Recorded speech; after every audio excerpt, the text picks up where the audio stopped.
Its picturesque landscape, surrounded by huge rocky mountains, warm beaches, green hills, amazing old and new architecture, vibrant culture and mouth-watering cuisine, and Rio, the nickname of Cidade Maravilhosa, meaning Marvellous City in Portuguese.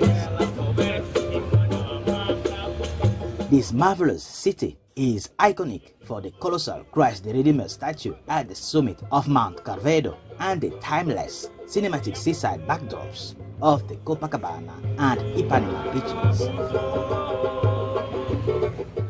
Rio is a feast of natural and urban attractions that can be enjoyed as sweeping panoramic views or inspected up close. Rio is dotted with architectural masterpieces, top-notch restaurants, and signature festivals that make it a hot bucket list destination. Rio is one of the cities I've always dreamed of visiting. I was finally there. I've enjoyed every minute of my 3 days in Rio.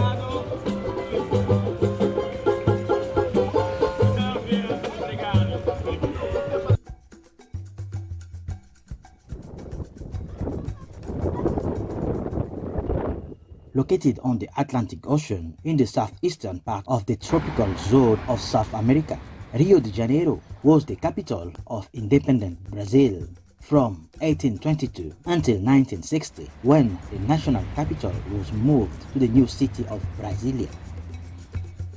With a population of around 6.8 million inhabitants, Rio de Janeiro is the second largest city of Brazil, second to Sao Paulo. Rio's inhabitants, called cariocas, represent a macrocosm of Brazil's ethnic diversity and include people of European, African, and mixed ancestry. Very proud of their own city and known for their warmth and friendliness, cariocas are happy people with relaxed attitude to life, passion for sport in general, mostly football, and a lot of fun to interact with.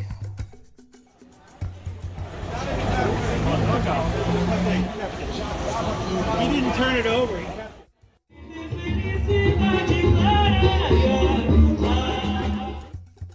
I think I'm a carioca. I feel carioca. That's why I've enjoyed Rio so much.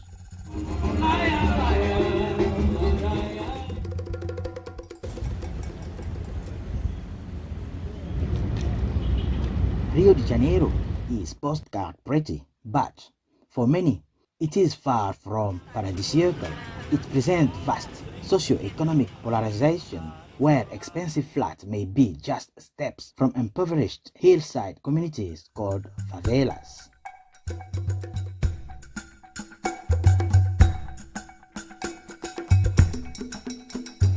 Crimes such as drug trafficking, robberies, murders, and so on became commonly associated with the favelas.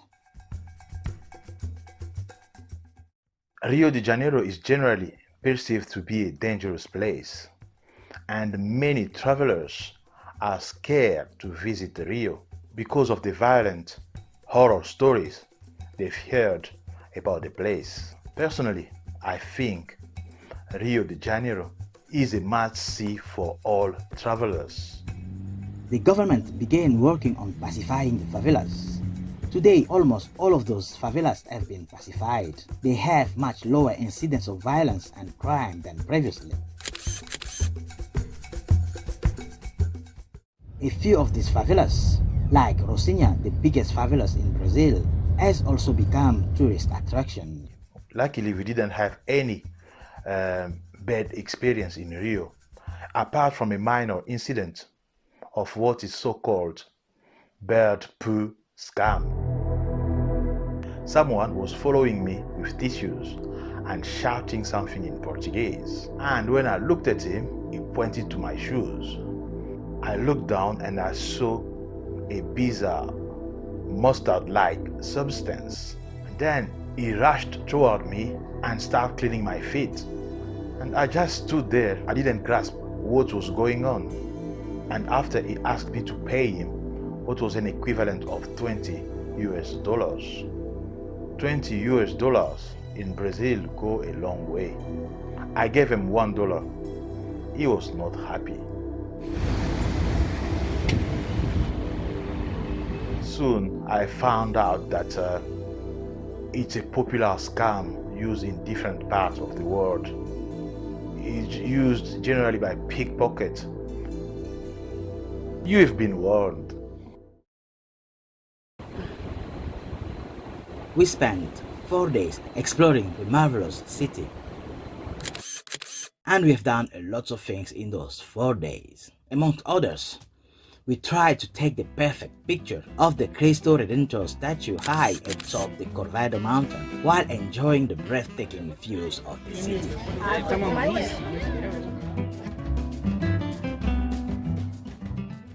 We took the modern cable to the Sugarloaf Mountain, where we enjoyed yet some other mesmerizing views of the city.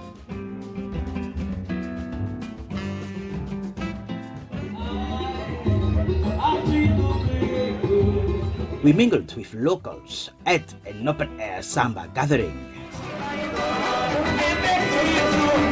Following the footsteps of Farrel and Snoop, climbing the Escadaria Selarón, and visiting Parque Enrique Largue, the set of popular music video. We could not miss the opportunity to visit the temple of football, the Maracan Stadium. As through cariocas, we chilled at Ipanema and Copacabana beaches sipping the national cocktail Caipirinha.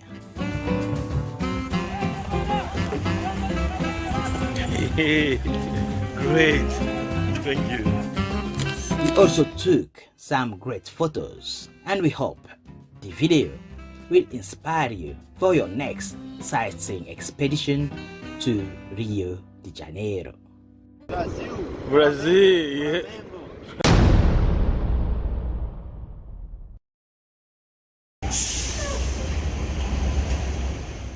To mark our stay in Rio, we needed to capture the best photo of the statue of Jesus the Redentor. So on our first day, we headed to the Mount Corcovado, at the summit of which the statue is located.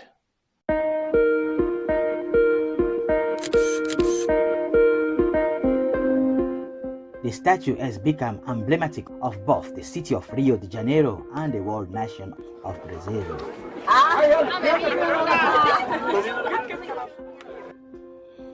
The construction of Christ the Redeemer was finished in 1931. By the time of its completion, the construction of the statue cost $250,000 US, or the equivalent of $3.4 million US nowadays, and was founded entirely by the Catholic community in Brazil. I've seen the picture of the statue a million times. The sight is impressive on photos, but the reality is even better. An aura of uniqueness will leave you standing in front of the statue in awe. Apart from the statue, you can also enjoy amazing views of the city.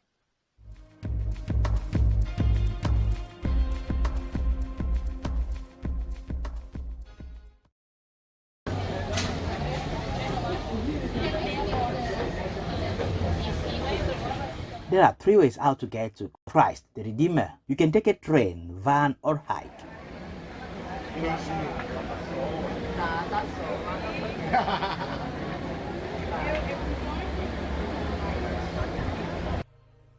We decided to take the train and there was a big queue. This is just to show how popular the statue is.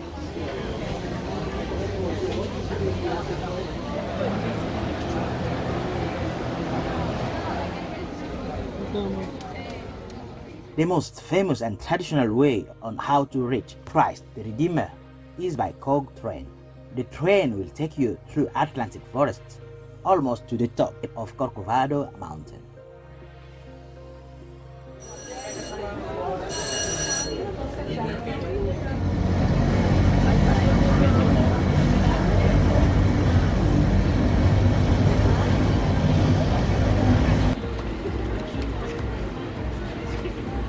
Each year, the statue is visited by nearly 2 million people.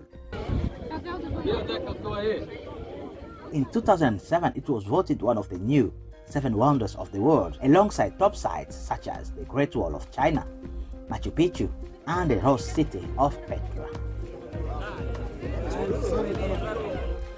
People were lying on the floor just to try to take the best picture of the statue. Amazing.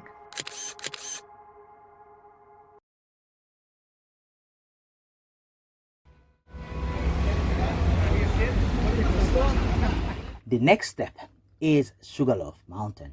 It will take 35-minute Uber ride from Cristo Redentor to Sugarloaf Mountain.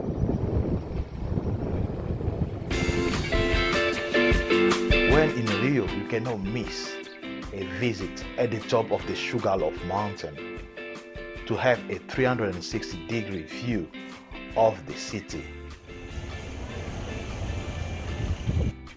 Standing on the top of the massive 396 meters high mountain overlooking the city of Rio de Janeiro, its famous beaches, modern skyscrapers, Tejona National Park with the Christ the Redeemer statue, and the harbor will leave you speechless.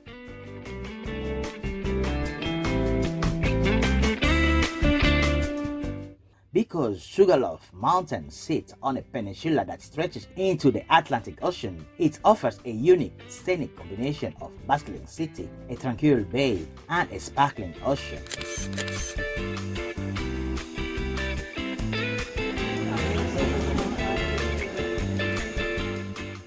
You have 2 options on how to visit Sugarloaf Mountain. Take the modern cable car all the way to the top, or hike the first section to Morro da Urca, a smaller mountain nestled between the cable car entrance and Sugarloaf Mountain, and take the cable car from there.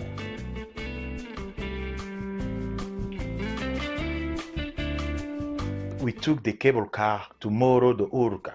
Mind the gap when entering and leaving the cable car. Morro da Urca is a mountain between the station entrance for the cable car with the Sugarloaf Mountain. We could already enjoy spectacular views at this stage.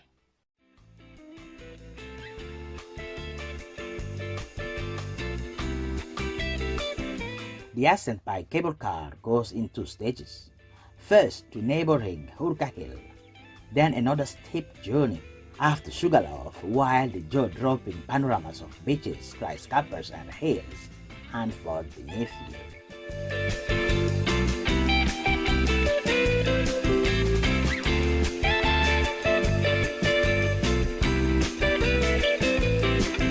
Mind the gap when entering and leaving the cable car. Atención, al embarcar y desembarcar.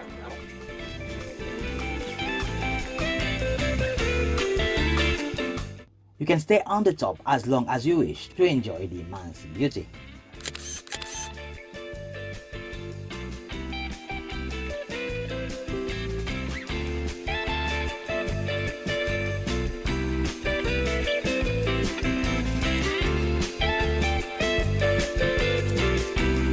And while you are ready to leave your spot, you must retrace your steps to get back to the entrance.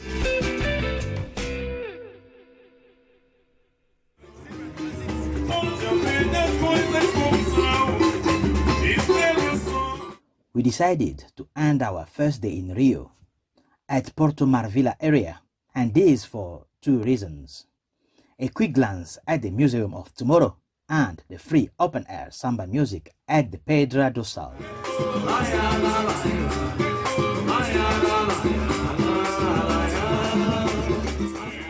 The Porto Marvila project is a program aiming to turn the city's old port region, which has fallen into disrepair, into thriving commercial hub and major tourist point.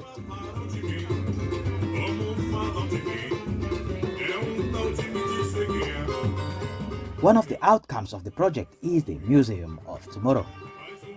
21-minute Uber ride from Sugarloaf Mountain.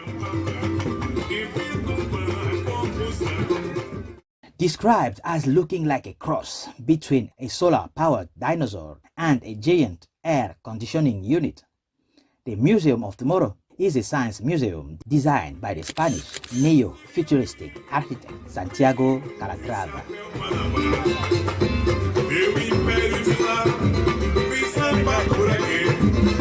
Few steps away from the museum, approximately 12-minute walk, we reached Pedra do Sal. Pedra do Sal in the historic southern neighborhood of the city, also called Little Africa, because of the large numbers of freed slaves who moved into the area.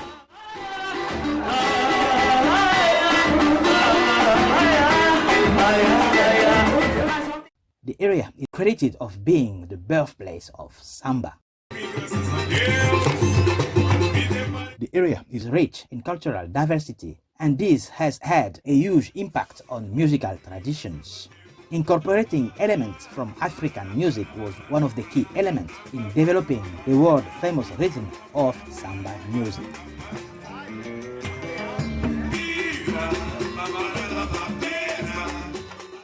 Today, Roda da Samba live samba party at Pedra do Sal is a popular feature of the area for both cariocas and tourists.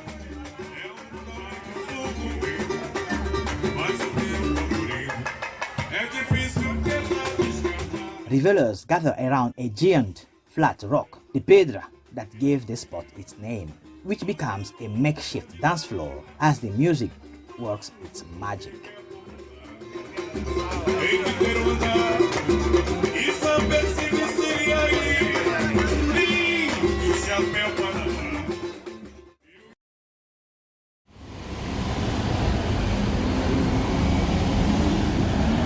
The second day started by exploring Lapa neighborhood.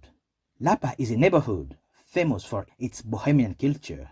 It is situated right in the center of the city. It is well known for its architecture, the most famous monument being the Arcos da Lapa.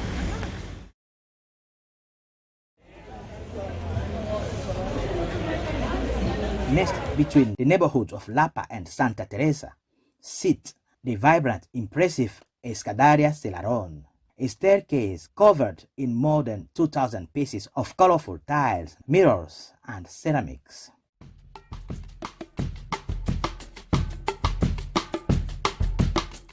An accidental art project of Chilean-born artist Jorge Celarón.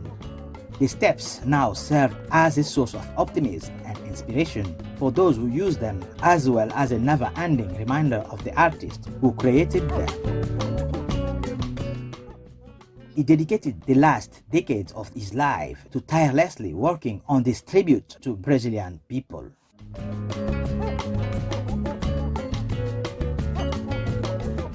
Originally, tiles for this work were scavenged from various construction sites and piles of rubbish on the streets of Rio. But in later years, most of the tiles were donated by visitors from all around the world.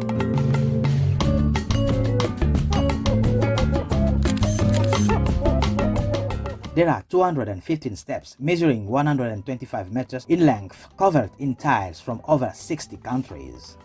The stairwells makes a great photo opportunity.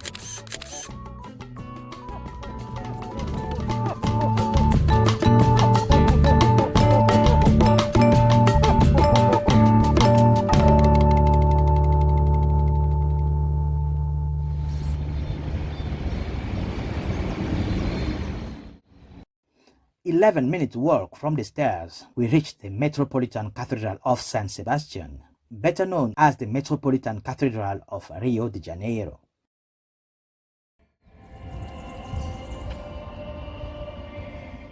Tall and cone-shaped, the modernist Rio de Janeiro Cathedral doesn't look like a typical church. The inspiration of the Metropolitan Cathedral of Rio de Janeiro is in the Mayan pyramids of Mexico. The unusual design was constructed between 1964 and 1975 by architect Edgar Fonseca, one of Rio's most important religious structures. It is dedicated to Saint Sebastian, the city's patron saint.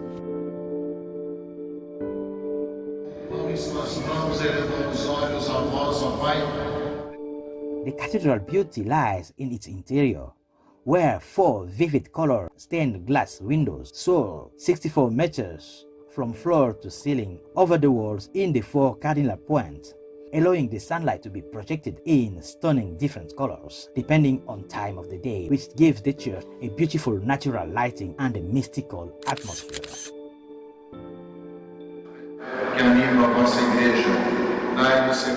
We had the privilege of attending Mass inside this unusual, massive Brazilian church.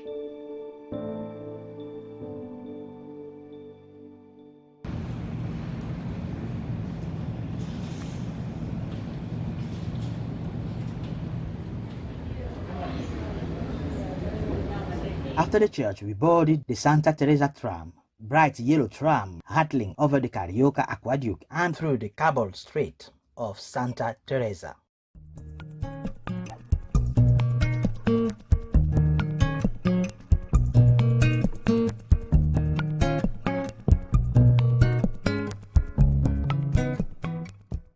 A much photographed symbol of Lapa, Carioca aqueduct, frequently called Arcos da Lapa, Lapa arches in English, date back to the mid-18th century, where the structure served as an aqueduct to carry water from the Carioca River to downtown Rio. Today, the arches carry the yellow cable car on its way between Centro and Santa Teresa.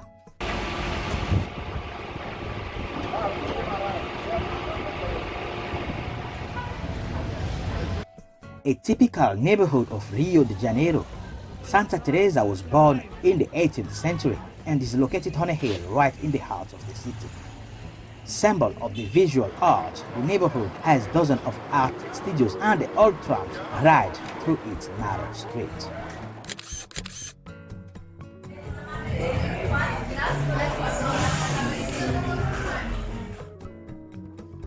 Before leaving the area, we had a bit of time to enjoy local food, beer and caipirinha in one of the Santa Teresa many bars.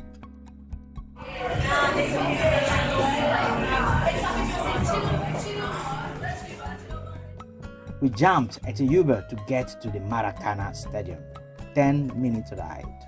We could not be in Rio without visiting the most popular football stadium in the world. The gigantic Maracanã Stadium, Estadio do Maracanã, is one of the most iconic football temples in South America. Built to open the 1950 World Cup, the site holds the record for the largest attendance at the World Cup final, thanks to around 200,000 paying spectators who crammed into the stadium in 1950, and also hosted the FIFA World Cup final again in 2014 and the Rio Olympic Games in 2016. The stadium is about to be renamed the Rei Pelé to honor Pelé, whose goal is 1000th goal there in 1969. We didn't go inside the stadium, but just being there, taking some pictures of this monumental structure was good enough for us. After the stadium, we headed to another stadium, this time not a football stadium. Sambadrome Marquês de Sapucaí, 6-minute Uber ride from Maracanã Stadium. This is where the magic of samba happens. This is the home of the most famous carnival in the world. The Sambadrome is the epicenter of samba during the Rio de Janeiro Carnival. It is a purpose-built stadium constructed specially to host the annual parade of samba schools each year during the Festival of Carnival in Rio de Janeiro. We had the place for ourselves and we could organize our own carnival.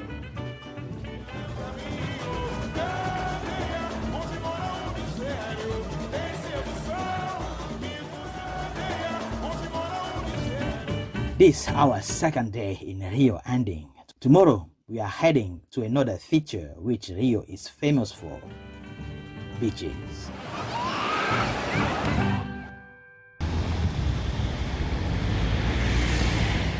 Today, the third day, the plan is to hit the beach. We will start with the Ipanema beach.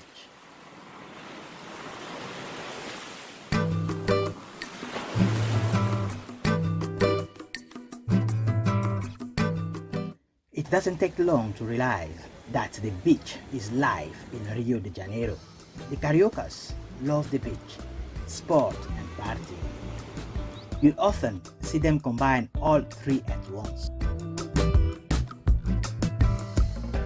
Beaches around the world have different rules, and on the Rio beaches, less is more. All genders wear as little as possible. However, going topless is not looked upon well. It was an exciting day.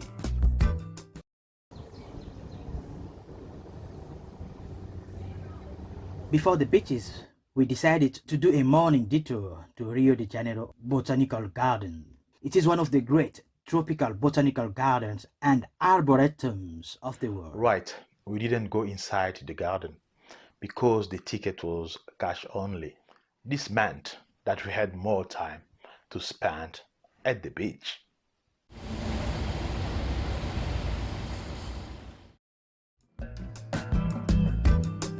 From the garden to Ipanema beach, it took 9 minutes Uber ride.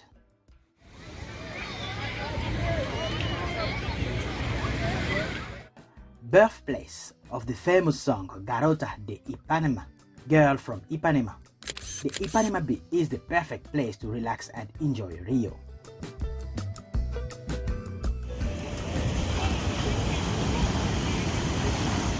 Although less famous than its next door neighbor, Copacabana beach, Ipanema holds its own with quite charm and considerably cleaner surroundings. The area surrounding it is one of the wealthiest neighborhoods in the city. The beach itself is usually full of beautiful people parading around in Brazil's revealing designer swimwear, sipping from a coconut shell or a fresh fruit, caipirinha.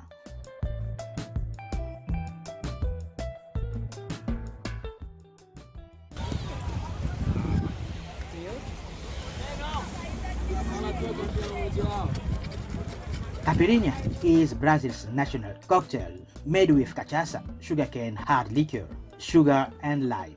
You can also mix with other fruits such as passion fruit. The drink is prepared by mixing the fruit and the sugar together, then adding the liquor.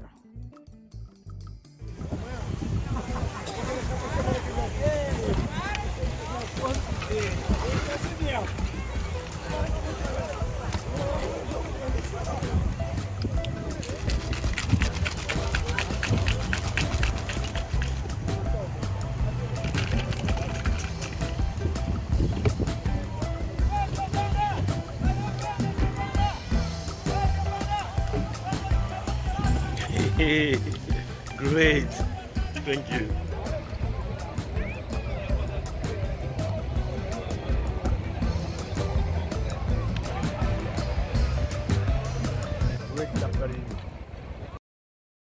After the beach and caipirinhas, we needed food.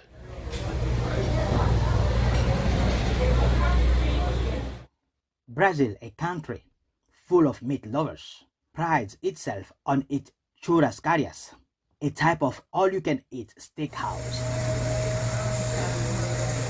Churrascarias are characterized by their attentive waiting staff, who circle the room offering cuts of meat to hungry diners.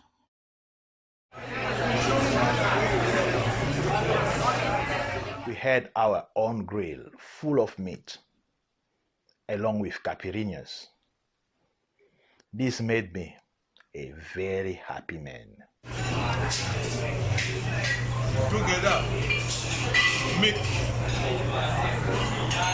proper steakhouse. Wow, I'm impressed. And then you have caipirinha.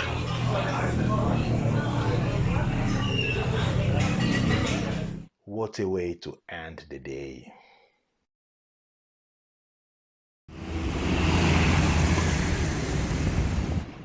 This is the fourth and last day in Rio.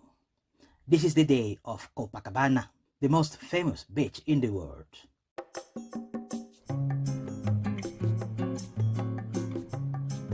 Before hitting Copacabana beach, we spent the morning at the Parque Largue.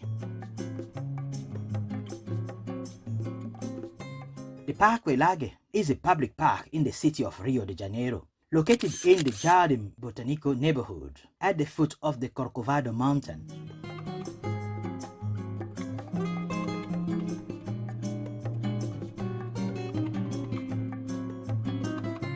Its interior features a cloister and pool that are stunningly photogenic, with the jungle in the background and Cristo Redentor High above.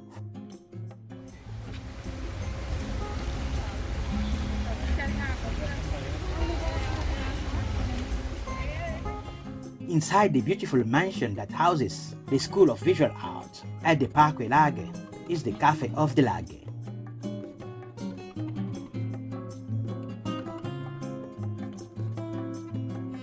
Yet, considering that it's featured in music videos of the likes of Snoop Dogg, Farrel Williams and the Black Eyed Peas, Parque Largue remains relatively off the beaten track and away from the tourist glare of other Rio landmarks.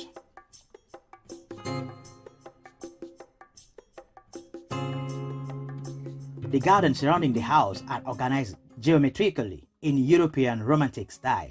You can stroll over bridges with the rocaille details and visit the tower and caves all built of mortar to imitate rocks and logs. One of the caves has aquariums embedded in its walls.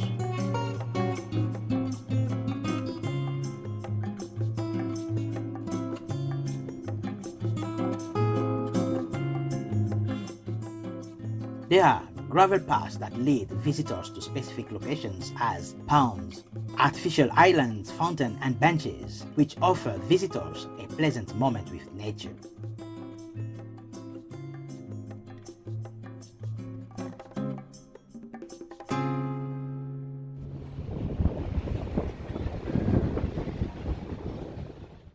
From Parque Largue, there is an 11-minute Uber ride to Copacabana. We've been traveling by Uber a lot in Rio. I think this is the most effective way of transportation for tourists in Rio. It's cheap and safe.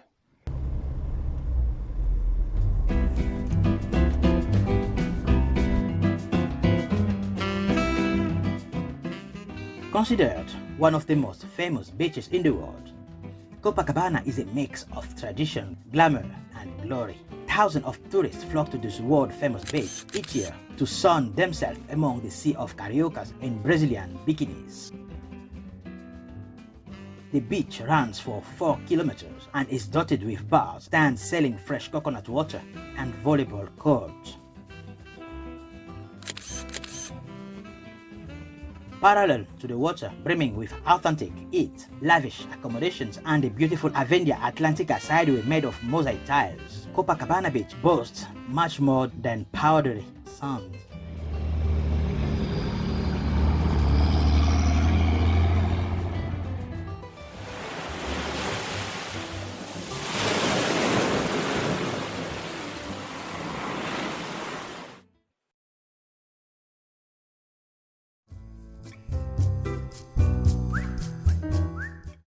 Rio has got it all.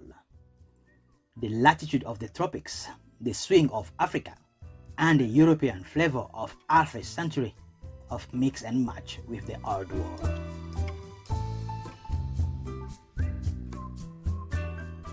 It's true that crime in Rio is a major problem, but the tourist zones are relatively safe, and that's especially true of Rio de Janeiro. Most common forms of crime in Rio affecting tourists are pickpockets and street muggings. We had a wonderful crime-free visit in Rio. With its famous beaches, extraordinary parks, breathtaking carnival, world-class museum, incredible views, delicious food, friendly people. Rio is a place that offers a bounty of experiences for the intrepid traveler. So cute.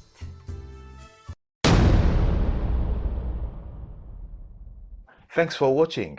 Please subscribe for more. Next time we are taking you to Cabo Frio.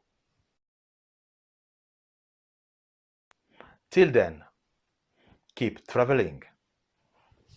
See you.